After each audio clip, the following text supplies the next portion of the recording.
Hello everyone. Today we are going to introduce for loop and the range function. So the first question you may have, why do we need to learn for loop and the range function? Imagine you are a robot and your job is to say hello 5 times. You don't know loops yet. So you do the hard work, type print hello. And then copy paste again.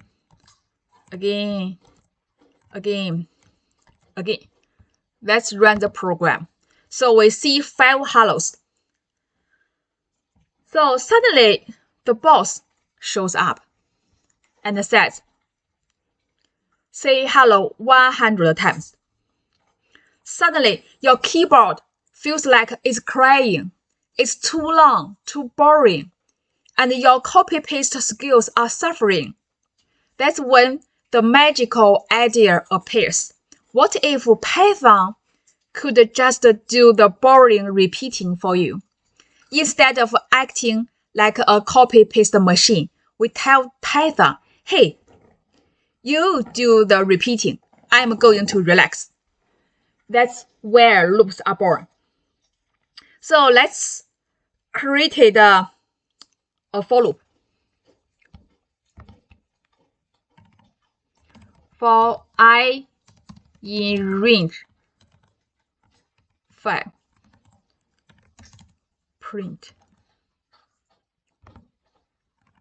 hello. So instead of writing 5 lines, we just repeat print hello 5 times. So the range function is like a counter. It means it will generate a number 0, 1, 2, 3, 4. And Python think I will do this action once for each number. So the print hello is the action that is going to be repeated. So let's run the program. You see, we have 5 hellos.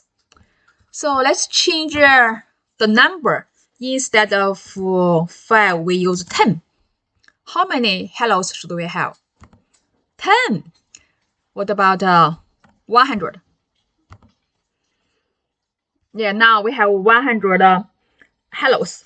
So today, first we repeat print hello work manually. Then we use for loop. Then the range function gives the number of repeats automatically. So thank you for listening. We will talk about the details of for loop and the range function in future. Thank you. Bye.